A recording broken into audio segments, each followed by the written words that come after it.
If you've ever been disillusioned, disappointed, or discouraged in your search for love, and you know there has to be a better way to find the healthy, soul-filling love you've always longed for, then you've discovered the podcast for you. I know, as Ken's work personally has led me to find the love of my life. So here's your host of Deeper Dating, Ken Page.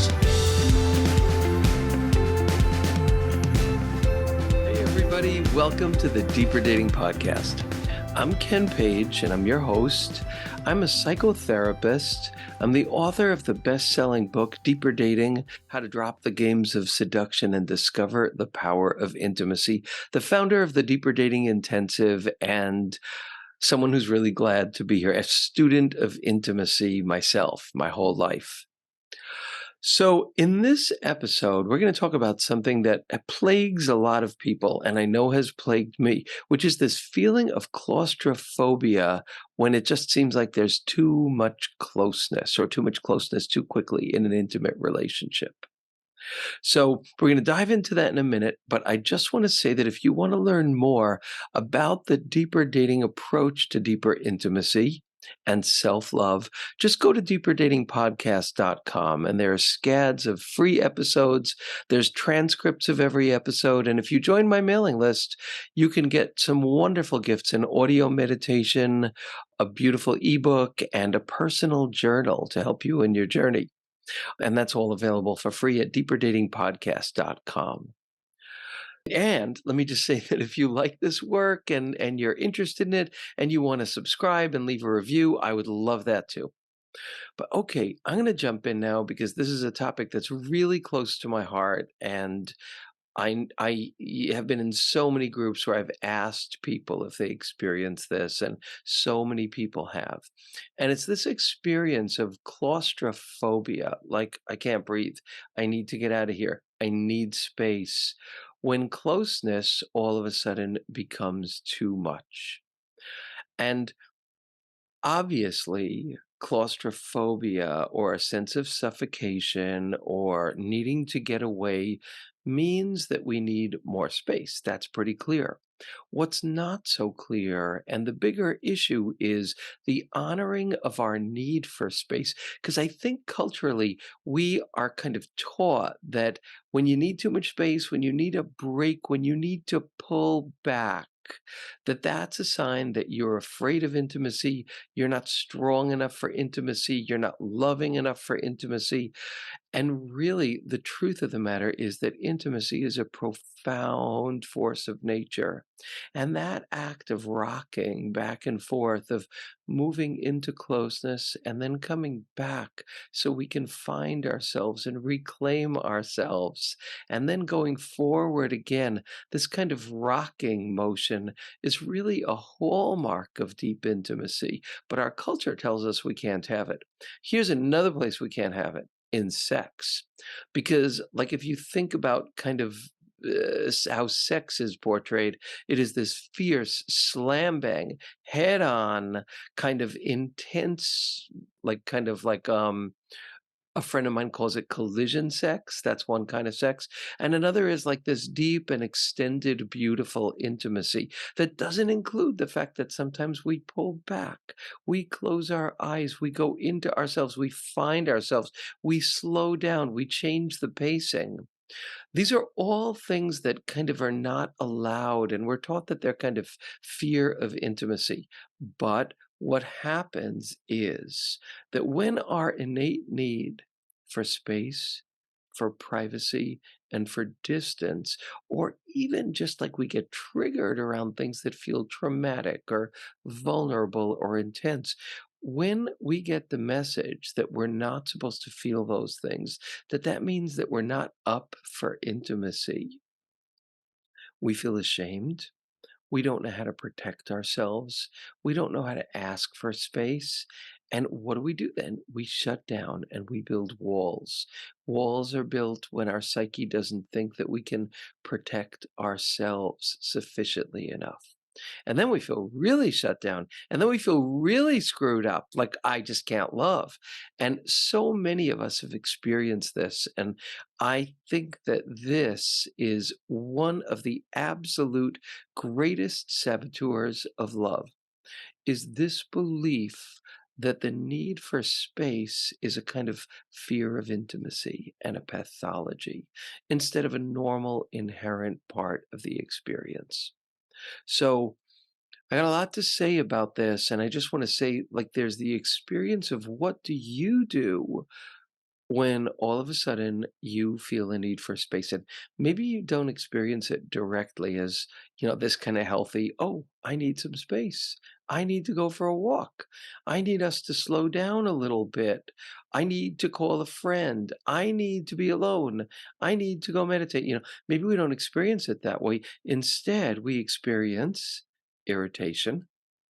This person, all of a sudden, like parts of them start really annoying us, or if not irritation, we experience like our sexual desire goes away, or we start thinking about other people we like more, or we start getting resentful. These are kind of unconscious ways that we go when we suppress our need for space. That act of suppression is a fascinating thing because the parts of ourselves that we suppress, those are life force and life energy, and they have to go somewhere. So when we suppress them, don't validate them, feel ashamed of them, they turn against us. They actually literally turn against us. They dwarf us. They make us feel small. They make us feel inadequate. They make us feel screwed up. So, a big, big piece of this is recognizing when we need space, even if we don't like the reason why we need it. Like maybe we need space because we're feeling really judgmental of the person. That space is something we still need, and that experience needs to be honored. We might not choose to take space at that point because of our partner's needs or because of whatever's going on at the moment. But if we can't dignify it and honor it and let it be okay, we're going to go into all sorts of crap toward the person we're with and towards ourselves. So I hope that this piece is clear. When you, for whatever the reason, have a need for space, and there's not room in your psyche to think that that's okay, and even that you have a right to ask for it, there will be some kind of acting out that you do or acting in against yourself, or both. The miracle is when you make room for this and then find words, you can find words that make your partner feel loved and seen and appreciated at many times when you ask for that. And when that happens, the wall melts, our love comes back, and we connect back with ourselves, which is just such a fabulous, fabulous experience. And I know that in my life, I didn't know that could happen. I thought a wall was a wall, and the wall was me, and it was probably impenetrable, and it was probably my fault. Maybe it was the other person's fault. It was somebody's fault. And there kind of wasn't a way around it until I learned that there are precious words to make room for our needs, including our need for space. And when we do that and we're given space, oh, is that the best feeling? And that's also a feeling of mastery in love. And also when we ask for what we want and it's given to us, we kind of fall more in love with the person who does that. It's very wonderful how that can happen. For me, this claustrophobia was like a really big thing. Like I remember at one point dating somebody who was a really nice guy, which already that was a big problem for me. That would make me claustrophobic and did right there, just that. But I remember like we kind of got under the covers and I had such a feeling of I cannot breathe. I can't breathe. And he was fine with it. He was fine being under the covers. And I knew that my I can't breathe was not that I couldn't breathe. It was that I couldn't breathe because there was just too much closeness. And I, at that point, had no words for that. And I could just kind of like compartmentalize that, like slip this into a category of another reason that somehow love scared the shit out of me, and that was like a problem that was probably pretty unfixable.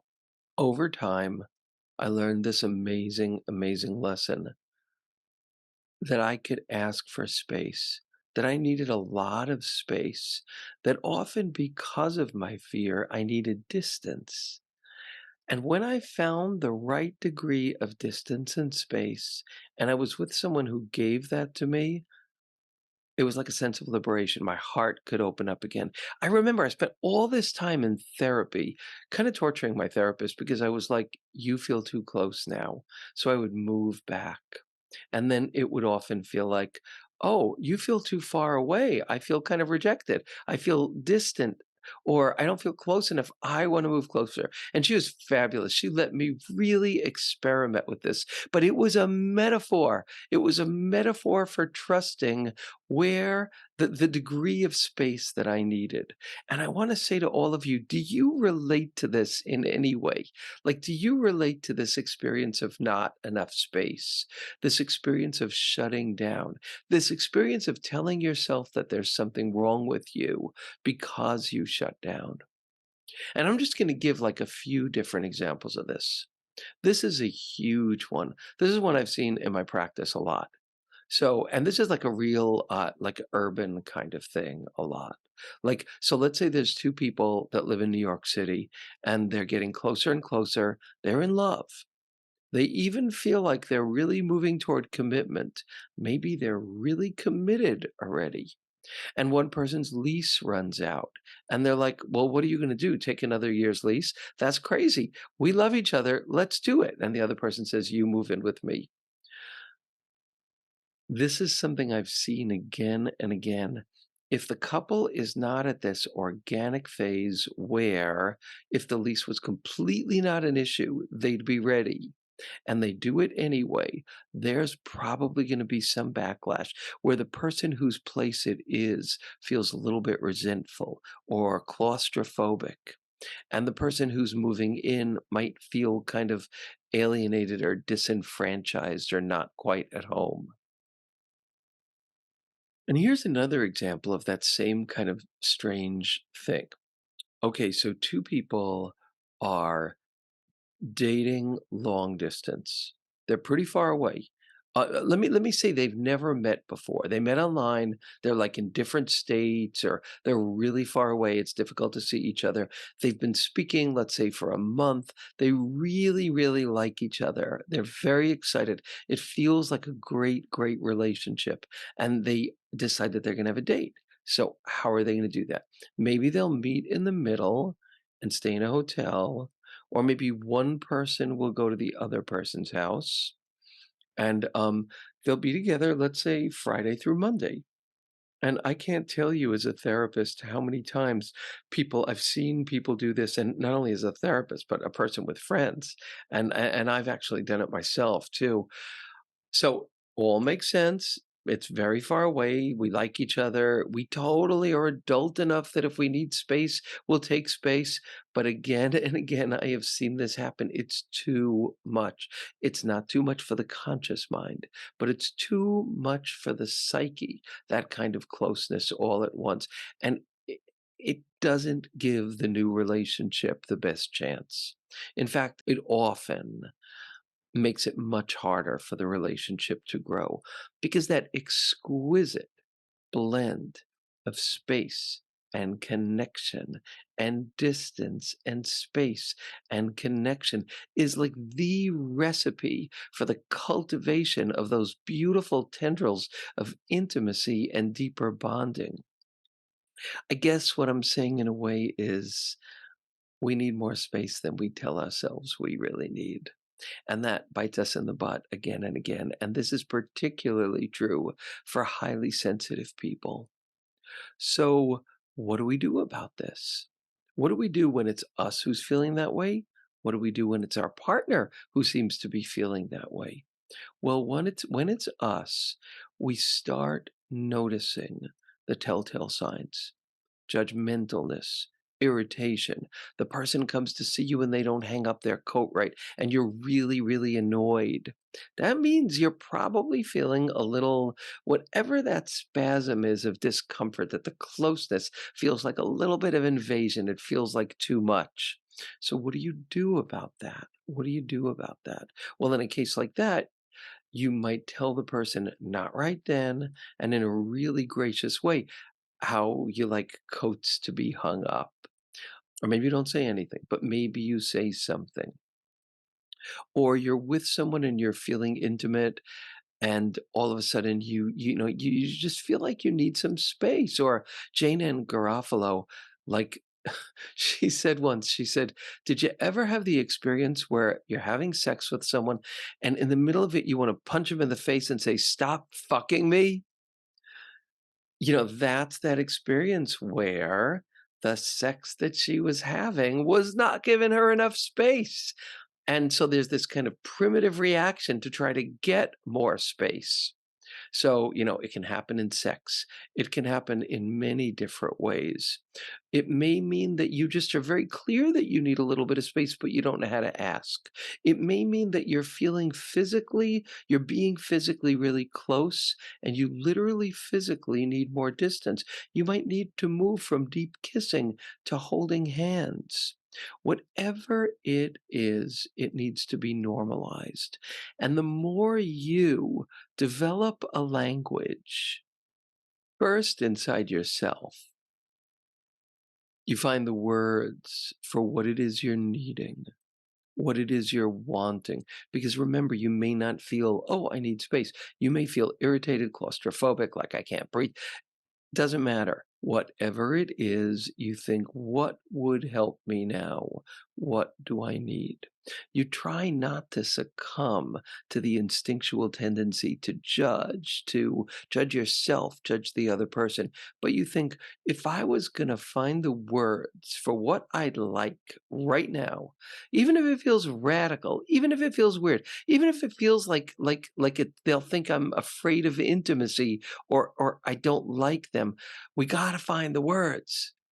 And then we present those words in a way that can feel like a gift to the relationship by saying what it is that we need and asking how that is. And is it okay? Of course, we want to be sensitive. Like, we do not want to do that when someone is bearing their soul or sharing something really vulnerable. We breathe, we tolerate, we find the words, and when it's right, we ask for what we need to ask for.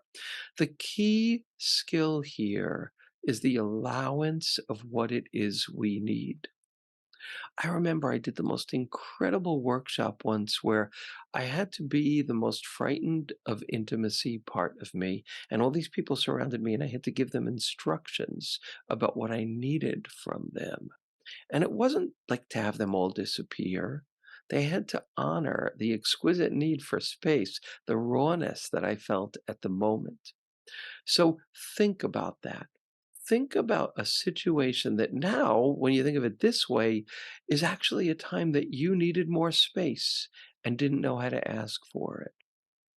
Take the time to honor, what if that need for space was a gift? What if it was an intuition? What if it was an intimacy mastery skill? What if that's my intimacy ninja place where I can admit that stuff and then say it in a gracious way and ask for it so that I can breathe again and connect again? We find the words with love for when we need space, and we kind of like move past that primitive message that says we always need to be bonded once we're bonded, or we always need to be connected emotionally. We don't need to disconnect and pull back to ourselves, et cetera, et cetera, et cetera. So that act of finding the words and then sharing the words with generosity and finding a partner who can hear that, watch what happens. Watch how the love grows. Watch how the love flows again when it was stuck, when you can do that. And you can do it for your partner too, and support and encourage them to find words for the articulation of their need for distance, of their separateness of identity, of their need for space, and honor that and validate that and watch what happens. So, a lot of really wonderful, precious skills here that turn doors into walls and turn frozenness into flow. Please do feel free to write to me and tell me your stories and your experiences, or just go to Ask Ken on deeperdatingpodcast.com and write and record your question, and I'll try to get to it in my Q&A sessions. Thank you all for listening. Please feel free to subscribe, and I look forward to the next episode of the Deeper Dating Podcast.